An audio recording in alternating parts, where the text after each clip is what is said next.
Toughest exam है India का, UPSC, उसकी 2.5 लाख की फीस को हम 7,500 में कर दिए। और सेम बहुत बढ़िया, वेरी गुड। और इंडिया के सबसे बेस्ट टीचर के साथ जो भी हैं वो अपने सब्जेक्ट में उससे बेस्ट इंडिया में कोई नहीं। और इतना के बावजूद ऐसे हम लोग को लगता होगा 7,500 बहुत कम है। एक लड़की ने कहा कि सर शाम वाले बैच को ना मॉर्निंग में कर दीजिए। हम कहे बाबू तो इतना सबके इंडिविजुअल से तो बैच ट्रांसफर नहीं, क्या प्रॉब्लम है? उसने कहा ना शाम में हमको दूसरे के यहाँ बर्तन मांजने जाना होता है। तो हम लोग को लगता है कि जितना ये तकलीफ इससे कई गुना जाते हैं। और कई बार तो ऐसा लगता है कि वो भी ना ले।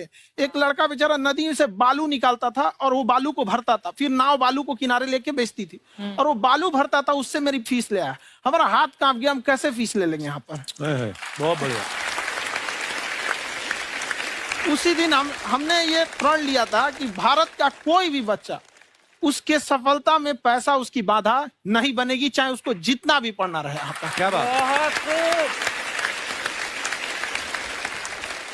और अर्चना जी, मैं इनके बारे में एक बात, खान सर आपके बारे में मैं एक बात कहना चाहता हूँ। इनका जो स्टार्टअप है ये बूटस्ट्रैप्ड है। अच्छा, मैं साधारण भाषा में बता देता हूँ, ये सेल्फ फंडेड है। इन्होंने अभी तक किसी और से पैसा नहीं लिया है। ये इन्वेस्टर के पैसे से नहीं, इन्होंने खुद इसको बिल्ड किया है। और बल्कि इतना स्ट्रॉन्ग स्टार्टअप है ये कि मैं कहूंगा कि अगर इन्वेस्टर्स को इन्वेस्ट करना हो तो मैं एंडोर्स करता हूँ ऐसे स्टार्टअप्स को।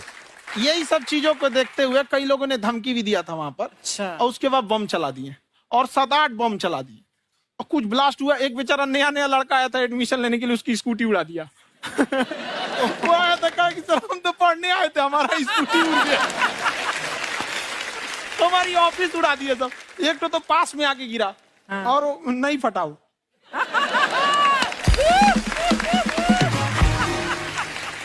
बाद में बहुत सारे लोग धमकियां दिए, लेकिन कहते हैं ना सूरज कितना भी तेज चमक ले समंदर नहीं सुखा सकता। वाह वाह वाह, क्या बात है। मैम एक्चुअली ये फीस कम करने का एक और रीजन है। 2.5 लाख 3 लाख की जो फीस में सब लोग पढ़ाई अफोर्ड नहीं कर पाते। इसलिए वो कुछ ही लोग अफोर्ड कर पाते हैं, तो उनका मेंटल लेवल तो बहुत ऊपर चला जाता है। लेकिन एक पूरे देश का मेंटल लेवल थोड़ा सा स्टेबल नहीं हो पाता। तो जब फीस कम रहेगी तो हर वो लड़का तैयारी करने के लिए आगे आएगा जिसका सपना है देश के लिए कुछ करने का। सीटें लिमिटेड हैं, उन्हें को मिलेगी, लेकिन जिन्हें नहीं मिलेगी उसे मिलेगा देश का एक जिम्मेदार नागरिक। तो इस देश को बदलना। क्या बात है। हम लोग विश्व गुरु कहे जाते थे, क्यों? क्योंकि दुनिया से लोग हमारे यहाँ पढ़ने आए थे। चाइना से ह्वेनसांग आया, फायान आया, आज कोई नहीं आता है। हम लोग का उद्देश्य एक समय आएगा जो फिर आएंगे यहाँ पढ़ने के लिए। क्या बात है। पर आप देखो अर्चना जी, सबसे ज्यादा आईपीएस आईएएस बिहार से निकलते हैं। आप देखो पढ़ाई लिखाई में पॉलिटिशियन बहुत बड़े बड़े निकले हैं। तो ऐसा नहीं है, हर जगह ऑप्शन भी नहीं है वहाँ पे, इंडस्ट्री नहीं है, खेती करेगा तो कोई खास वो नहीं रहे, ऑप्शन भी नहीं है। सही बात है। बिहार की मिट्टी में एक चीज है, जिद तो बहुत जबरदस्त है। कुछ भी नहीं रहेगा तो सब कुछ पाने का उसको जिद रहेगा, करके भी दिखा देगा। वहाँ पे कर देंगे हम यहाँ पे। विवेक सर, आपके बारे में हमने सुना एक बार आप संन्यास लेने चले गए थे। कौन वापस लेके आया आपको? फिर कहाँ तक पहुंच गए थे आप? नहीं, मैं एमबीए की पढ़ाई के बाद मैं ये सोचा था कि अपना जीवन भगवान की सेवा में समर्पित कर दूं। अच्छा जी। बहुत साल मैं वृंदावन में रहा था और गुरुकुल में रहा था। अच्छा। और वहाँ सेवा करना, बहुत अच्छी शिक्षा मिली। मैं बोलता हूँ मेरी असली एमबीए वही थी, मोस्ट ब्यूटीफुल एसोसिएशन। वाह। और मैं वहाँ भगवत गीता पढ़ी, जहाँ मुझे गीता से लगाव हुआ। तो मेरे गुरुजी का आदेश था कि आप भगवत गीता को बिजनेस मैनेजमेंट के साथ जोड़ के देश दुनिया में बताओ। मेरे को लगा बड़ा मुश्किल काम है। मैंने बाद में देखा कि डॉक्टर स्टीफन कॉवी, जिनकी किताब है 7 habits of highly effective people, आप सबने पढ़ी होगी। उन्होंने बोला मैंने 7 हैबिट भगवत गीता से लिए। और हमारे देश के लोग ऐसे हैं जो मेरी किताब पढ़ते हैं, जो कि 3.5 मिलियन कॉपीज बिक चुकी हैं, और भारत में भगवत गीता नहीं पढ़ते। तो मुझे लगा कि मैं गीता विद मैनेजमेंट के ऊपर आकर के बातचीत करूं। मुझे लगा बहुत कठिन होगा, पर मेरे गुरुजी का आदेश था कि कठिनाई आपको तभी तक दिखेगी जब कठिनाई को देखोगे। तो एक छोटा उन्होंने मुझे बताया, पूछा कि इस कमरे में लाल रंग कितनी जगह है, देखो आप भी एक बार जरा देख के बताओ। तो 7-8 जगह लाल रंग दिख रहा है यहाँ पे आपको। 1 ये 2, वो लाल रंग टी शर्ट पे 3 4 5, ये लाल हो गया 6, उधर लाल हो गया 7, एप्पल लाल, बिल्कुल ठीक 7। पर जब आप लाल रंग ढूंढ रहे थे तो क्या आपको हरा रंग दिख रहा था? Yes no? नहीं। जब आप लाल रंग ढूंढ रहे थे तो क्या आपको काला रंग दिख रहा था? Yes no? नहीं। नो। जिंदगी भी ऐसी है, जो ढूंढोगे वही मिलेगा, बाकी कुछ नहीं मिलेगा। तो उन्होंने कहा कि आप इसी सोल्यूशन पे फोकस करो और गीता के मैसेज को पहुंचाओ। तो मैं बिजनेस मैनेजमेंट के प्रोग्राम्स कॉर्पोरेट्स में करने शुरू किए, क्योंकि गीता पहला मोटिवेशनल सेमिनार जो पृथ्वी के इतिहास में कपिल जी हुआ, वो कृष्ण ने दिया था। पहले मोटिवेशनल स्पीकर इस पृथ्वी के इतिहास के कृष्ण थे, जिन्होंने अर्जुन को रणभूमि में मोटिवेट किया था। बड़ी पेशेंस कृष्ण ने अपने लीडरशिप क्वालिटी से दिखाई, वो मुझसे मुझे बड़ा इंस्पायर किया, वो चर्चा ने इंस्पायर किया, वो डिस्कशन ने इंस्पायर किया। तो उस डिस्कशन को मैं आज भी लेके चलता हूं अपने साथ। कहां सर, हमने सुना है आप 5 स्टार में रुके थे कल और नीचे जाके वड़ा पाव खाने गए आप रेहड़ी पे। एक्चुअली क्या है ना कि वहां जो चीजें सीखने को मिलती है ना, खाली पेट और खाली जेब इंसान को जो सिखाते हैं वो किसी यूनिवर्सिटी कॉलेज में नहीं सिखाया जाता। और गरीबी बड़ा बेशरम चीज होती है। तो कहते हैं कि मौत भी तू जल्दी आया कर गरीब के घर में, कफन का पैसा भी खर्च होता है दवाइयां खरीदते खरीदते। हाय हाय हाय, क्या बात है। और खान सर की खासियत ये है कि जिसको तो पढ़ना है, जिसको एजुकेशन चाहिए, वो तो इनका वीडियो देखते हैं। लेकिन वैसे भी कई लोग, जैसे अर्चना जी बात करी थी, कहती मैंने जब देखना शुरू किया तो मैंने बैक टू बैक इतने सारे वीडियोस देखे, क्योंकि आपका जो तरीका जो बोलने में, एक तो इनकी जो टोन है पढ़ाने में, और साथ साथ में जो ह्यूमर आता रहता है, तो उसकी वजह से और भी इंटरेस्टिंग हो जाते हैं आपके वीडियो। शुरुआत में हम लोग जब स्टूडेंट लाइफ में थे, या हम कई स्टूडेंट को भी देखते हैं, वो बेचारे जब थक जाते हैं तो आपका शो देखने लगते हैं। तो शुरू में हमको लगता था जब कि अरे यार हमारी पढ़ाई उसके लिए है, लेकिन पढ़ाई में थक जाता है, शो देख के नहीं थक जाता है। हाँ। तो हमने सोचा दोनों को मिक्स कर देते हैं। तो हमने उसको, और आज आपको पता नहीं हमने भी यही किया है। मिक्स करने। हमारे एजुकेशन सिस्टम में 2 कमी है। हाँ। एक एजुकेशन की, दूसरा सिस्टम की। आप पटना से है ना? हाँ। हमें भी पटना पसंद है। बस कोई पटाने वाला चाहिए। नहीं, मजाक नहीं कर रहे हैं। आपका जो चैनल है, हम दिन में 10 बार आपके चैनल को सब्सक्राइब करते हैं।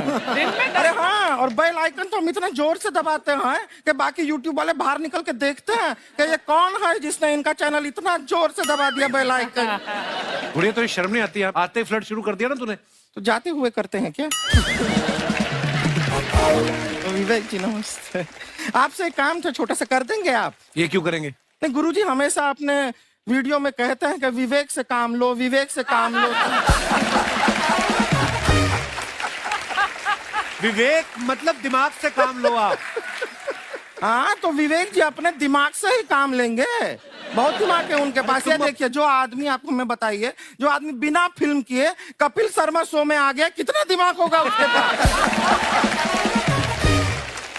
लेकिन एक बात है जिसकी वजह से हम आप तीनों से नाराज हैं। क्यों? क्या बात? हर चीज में मोटिवेट मोटिवेट मोटिवेट क्या होता है? सच कह रहा है, जब भी ये शब्द सुनते हैं हमें लगता है कोई हमें चिढ़ा रहा है। बदल दीजिए ना, खाली मोटिवेट बोलना ही क्यों जरूरी है? कुछ और कीजिए।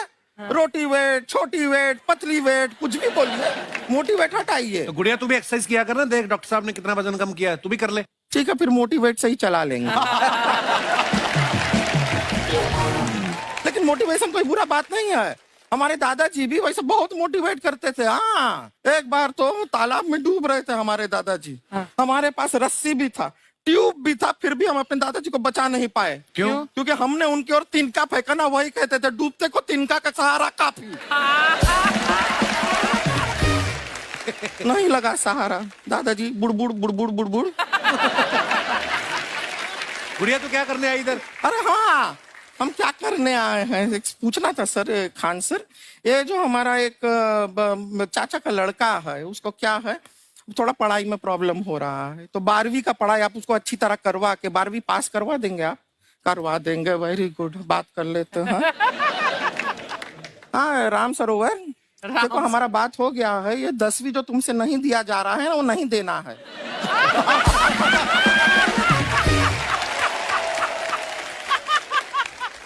टेंशन नहीं है, 10वीं का खान सर से बात हुआ, ये सीधा 12वीं पढ़ा के पास कर देंगे। अरे ऐसे नहीं होता, पहले 10वीं पास करनी पड़ेगी, फिर 12वीं होगी ना।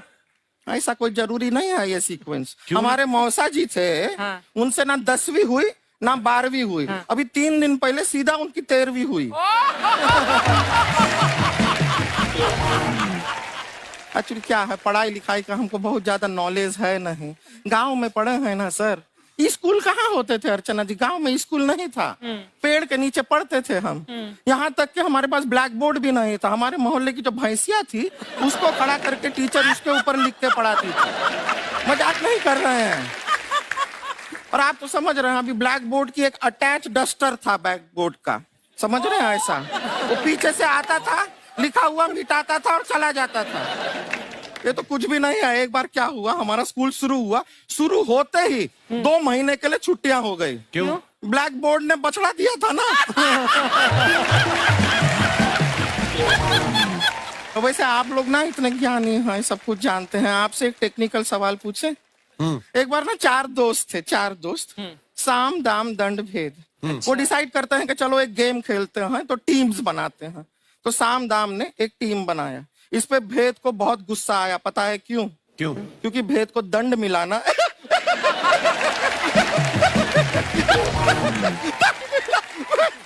ये सिर्फ हंसती नहीं है सर, थोड़ा सा पेट्रोल पिला दो स्टार्ट भी हो जाती है।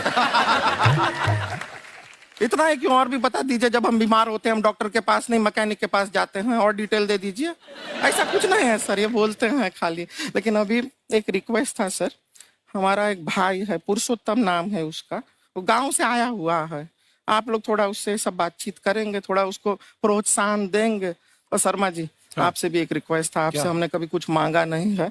पुरुषोत्तम आएगा ना, एक बार बस उससे कह दीजिएगा, पुरुषोत्तम तुम कितने हैंडसम हो। मैंने देखा ही नहीं अभी तक। हाँ, तो देख के बस बोल दीजिएगा तुम ठीक है। कितने हैंडसम हो, ऐसा बोल दीजिएगा प्लीज। ठीक है। हम बुला लेते हैं पुरुषोत्तम।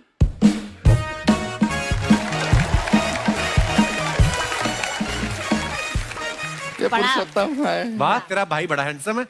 है तो हमारे खानदान में सब हैंडसम है, ज्यादा चापलूसी करने का जरूरत नहीं है।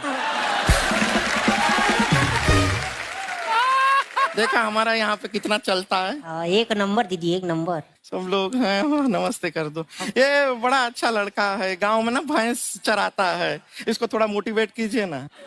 नहीं तो मतलब भैंस चराता है तो मोटिवेट करके क्या होगा? शेर चराएगा बाद में। अरे शेर चराएगा तो शेर इसको चर नहीं जाएगा। नहीं नहीं, ऐसे हम खाली कह रहे हैं, तुम्हारा चेहरा थोड़ा बकरी जैसा है ना, तो वैसे ये सब बड़े बड़े लोग हैं। इनको बताओ कहा क्या बनना चाहते हो जीवन में आगे? HR। HR?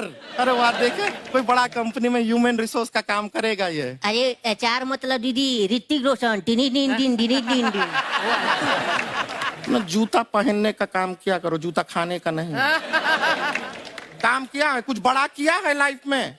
किया है ना दीदी, एक बकरी के बच्चे को बड़ा किया है। तो क्या जिराफ बना दिया बकरी के बच्चे को? अरे कुछ अलग किया है। हाँ दीदी, अलग किया है। वही बकरी का बच्चा भैंस का दूध पीने जा रहा है, तो हमने उसको अलग किया है। इससे नहीं होगा, मैं रहने दो, इधर आओ। ये देखो इतना बड़ा बड़ा लोग बैठा है, इनके सामने ऐसा बातें करोगे? इनसे मिलो, इनसे मिलो। विवेक जी तो कितना मार्केट के बारे में भी जानते हैं, मार्केट का कोई सवाल पूछो इनसे। सर परसों जो है मार्केट में हमारी साइकिल गायब हो गई, आपने देखा है क्या? हमारी साइकिल गायब हुई ना? हाँ। इसलिए दिमाग से पैदल हो तुम, पैदल समझते हो। हाँ। चल लोगे? 20 कदम चलोगे? हाँ। घूमो जरा, अभी 20 कदम चल के दिखाओ। निकलो।